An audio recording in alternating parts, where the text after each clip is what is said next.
The Giants Huddle is brought to you by Citizens, the official bank of the New York Giants. From game day celebrations to your everyday financial needs, Big Blue fans can get the most out of every moment with Citizens. Learn more at citizensbank.com/Giants. As we welcome you to the Hackensack Meridian Health podcast studio, keep getting better. Bob Papa joined by SiriusXM's Matt Sims to talk a little Big Blue. And Matt had a chance to watch practice the other day. Very spirited practice. What was the first impression that you got in watching the Giants in person as you watched them go about their work?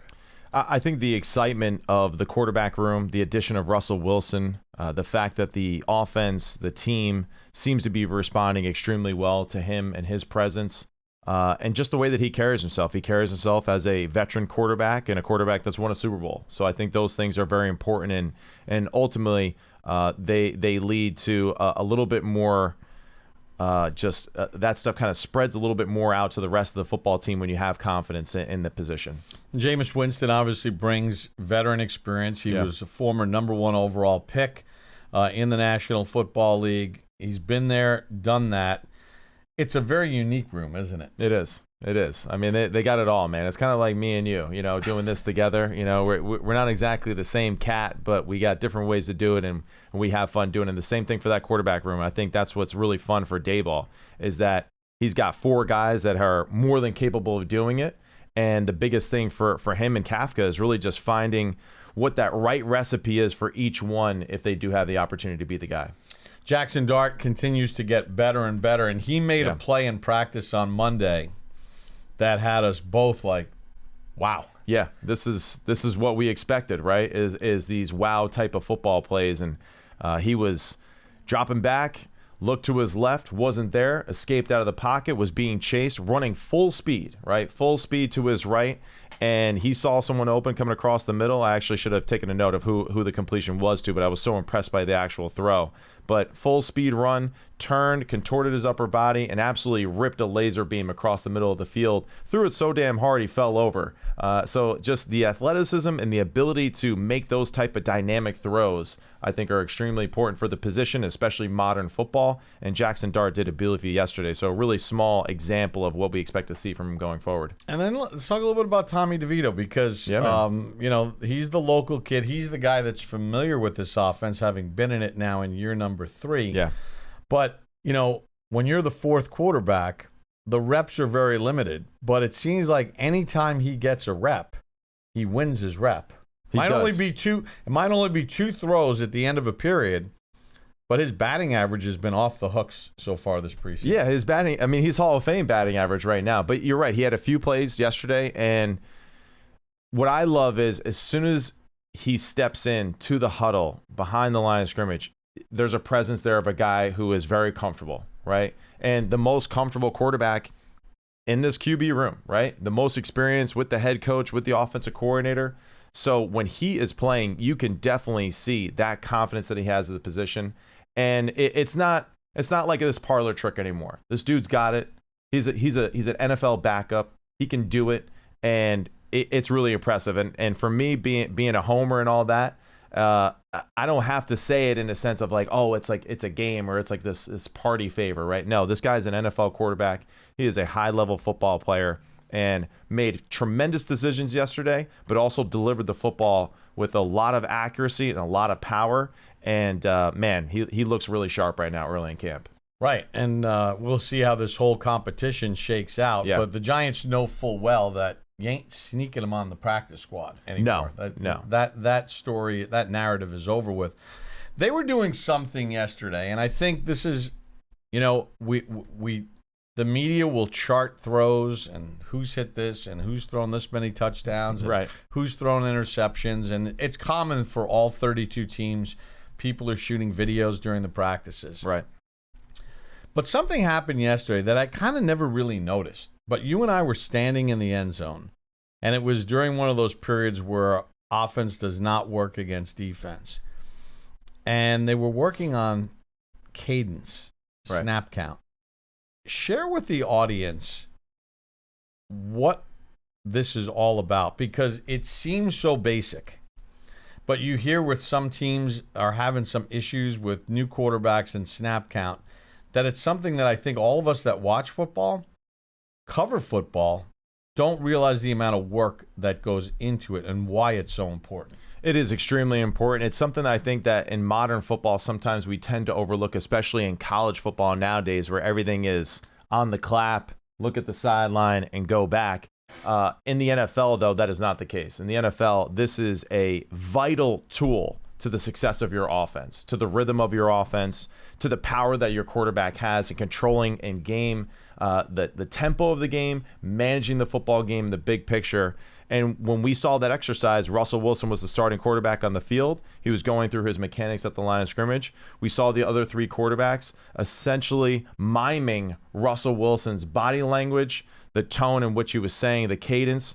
And that is so important. With teams that I've been a part of, we had multiple sessions, essentially, almost like listening sessions, right? Where you would go into that room, the starting quarterback would give their cadence. We would go through all the different cadences that we had in certain situations that we knew would be important.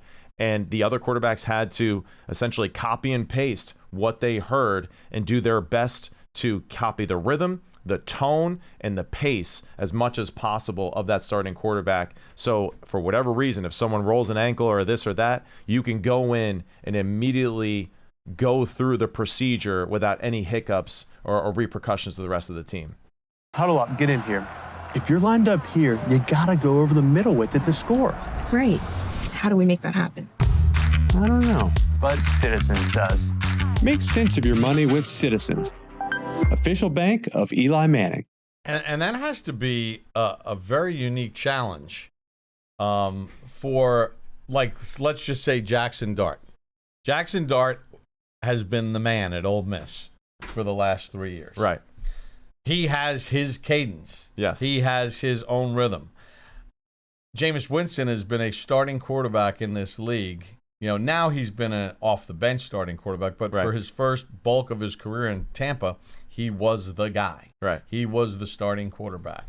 How hard is that from a Jaxson Dart standpoint, specifically as a rookie, to be able to now say, I've got to delete my way of doing it because I need to do it how Russell Wilson does it? Yeah, and it's a process that everyone in the NFL has to go through at some point, where you kind of have to leave some of the things that really got you there to the door right behind and start to reshape, reframe, polish what you've always done. And for Jaxson, hey, this is no problem at all. Like, to learn from a Super Bowl winning quarterback and a guy who's been around the league as long as he has and has been as successful as he has now. I know recently it's not quite so favorable in the media and the narrative that surrounds Russell Wilson. But that being said, Russell Wilson is a pro. Russell Wilson for the majority of his career was one of the top 10 quarterbacks in the NFL. So Jaxson Dart, I think, although it may be difficult to put aside what he has learned through the years and to dive feet first, head first into whatever Russell and Daboll and all of them are doing. But at the same time, man, I mean, it's an awesome guy to learn from. It's an awesome guy to be around and to go through the mechanics that way, because clearly Russell has played long enough to have gone through a lot of different scenarios and situations. And when you're playing for a team like the Seattle Seahawks and Pete Carroll, and you're playing in these hostile environments, he's definitely learned a few tricks that most rookies would not even really actually think is a part of the NFL game yet. Share the story with our audience that you told me about being a young quarterback, being in Atlanta. Yeah. Matt Ryan is the starting quarterback, one of the best quarterbacks in the NFL at the time. Right. And what it was like in a meeting room, to the detail of, fans, again, in media, we think of watching film, knowing your playbook, all these other things. But, like, you guys spent a lot of time on snap count. Yeah. And just like this little room that we're in here right now, Matt LaFleur, hey, Matt, can you stand up real quick? Matt Ryan, get up, and he'd go through his procedure of his snap count as if it was the real deal. And you could see it, too, and it's so amazing. It's like a method actor almost, right? Like, as soon as he got into that position, you knew that he saw the line of scrimmage. He saw the defense. Said, up, green 80. The hand mechanics, all this, the body language, the forward lean, even the subtle thing. Like, Matt Ryan spotted out immediately for me, I would have my hands at the side a lot. And then right before the snap, my hands would go up. He's like, man, he goes, everyone knows when the snap is coming. It doesn't matter what you say. He goes, you got to keep it the same every time. So that's something that for me, being in the 4th or 5th year in the NFL, Matt Ryan's like, hey man, that you got to clean that up a little bit, and that's the discussions that you have in a QB room that it's tough for us fans and media, right, to really see that, but that's the amount of detail that you're going through with each other. And for Matt Ryan, he was a great support system for me as a young football player, trying to be a Matt Ryan kind of guy one day. And that's what this quarterback's room is going to do for themselves too, right? Because ultimately, one guy plays, the rest, hey, you're a caddy. You're a caddy. You got to know which club to use and when and why it's important.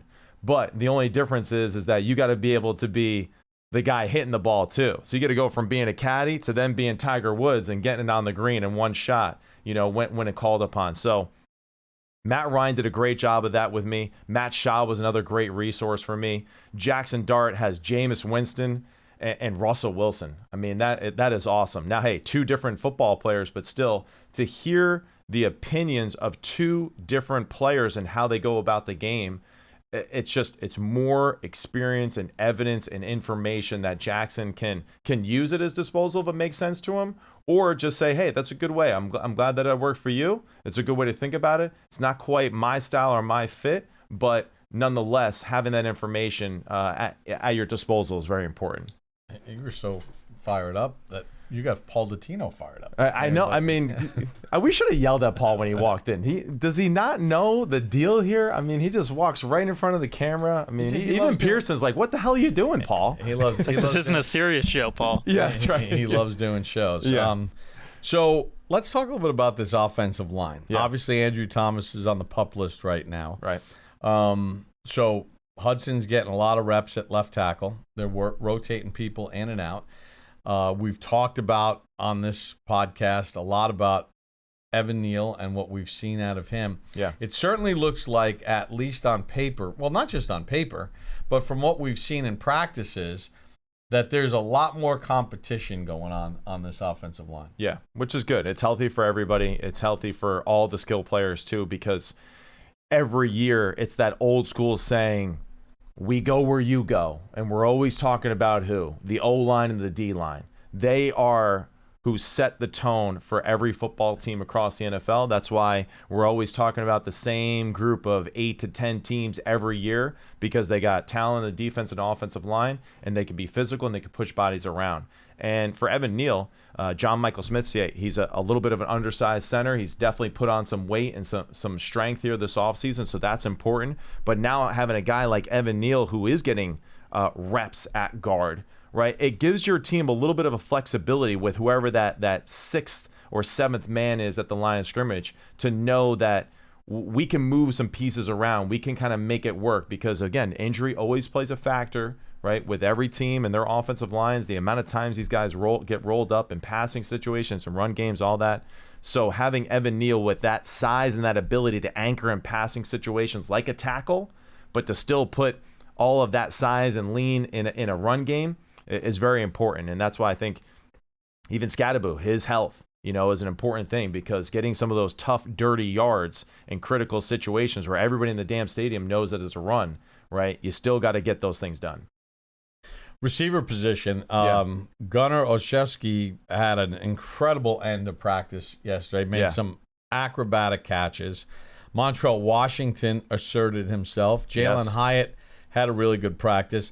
I guess a lot is going to be said, though, on Saturday when the Giants play in Buffalo against the Bills. We have no idea who's going to play, but I think some of the names that I just mentioned are obvious choices, barring some injuries, that they're going to get some reps. And it's kind of interesting, this back end of the receiving core, of who's going to step up and assert themselves and make themselves part of the equation. It's extremely important. I would say that's probably one of the first things you kind of notice about the football team, is that we know who the first 3 are, who are going to be 4 and 5 that really kind of fit their roles really well.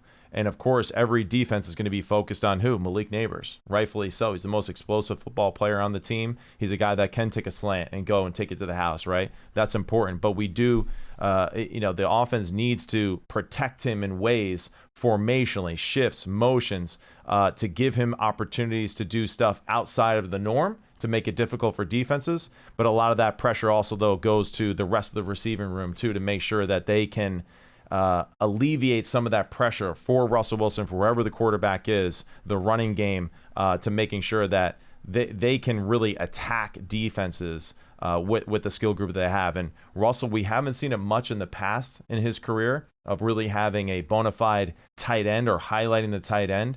But I do think with this offense, with Johnson, with Bellinger, that has to be a big aspect of their game and how they develop as an offense going forward. If you want to know how to manage 2 minutes of crunch time football, I'm your man. But if you're wondering about a long-term financial plan, you should talk to Citizens. Hey, I can also talk lawn care. I'd like to learn about a mowing routine. Yes, I knew I could help. Make sense of your money with Citizens. And I think as fans watch the game on Saturday, I think they really need to focus on special teams. Who's returning punts? Right. Who's returning kickoffs? It says you have Amir Smith-Marset. He's getting more reps as a receiver. We know what he can do in the return game. Definitely gave the Giants a boost. Gunnar Olszewski, who missed all of last season because of injured reserve, 2 years ago, he had a punt return for a touchdown. Right. Montrell Washington has been fielding punts in practice. So, if you're a fan, don't throw that part of the preseason game away. Don't say, well, that's the first preseason game of the year, No, because these guys that are getting reps, how you handle a punt, how you handle a kickoff, how you return it, are all going to go into this hopper at the end of training camp to determine who's going to get that last receiver spot. And what I thought was great about our conversation with Joe Shane the other day is that the Giants do a great job of making that very known to the players who are kind of on that fringe of, you're not in the top 5 or 6 of this group, but you are in the top 1 or 2 in special teams. And that is your path to making the roster. And there's so many football players and so many stories. Even a friend of mine, too, that I grew up with here in the New Jersey area, played 9 years in the league. Blake Costanza, Ramapo guy, right? Went to Lehigh. And really good middle linebacker. But he had to make his keep and earn his keep on special teams. And he became one of the best special teams players in the NFL and a guy that teams had to actually really game plan for in that sense. And because of that, he continued to develop at linebacker, kept getting more opportunities at linebacker. And that's something that is always overlooked in preseason. But, for us as fans and football fans, we notice it when it goes wrong, right? And that's the biggest thing, right? Is it's got to be clean football on that side of the ball for special teams guys. And if they can show that shows that consistency and that dependability, that responsibility of those positions, that's something that guys like Joe Shane and everyone else will be so excited for. So we could talk about Abdul Carter, and we can talk about Kayvon Thibodeau. We can talk about Brian Burns, who practices and takes every rep with the intensity of a Super Bowl play. But it's really what Joe Shane and the team have done, whether it's drafting Darius Alexander, bringing in some veteran defensive line help, because last year, when Dexter went out, you can run on the Giants. And the Giants were not great at stopping the run. And the Abdul Carter, Thibodeau, Burns packages, exotics are never going to get used if a team gets 8 yards on first down on a run. That's right. And it's 2nd and 2.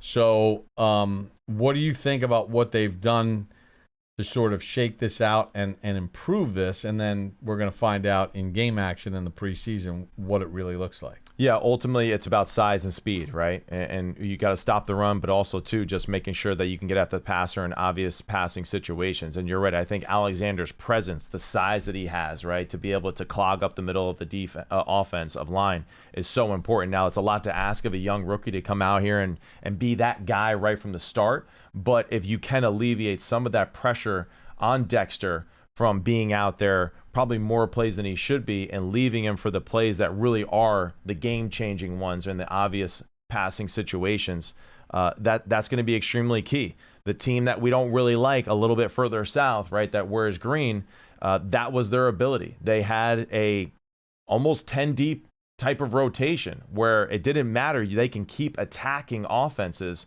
whether if it was run or pass.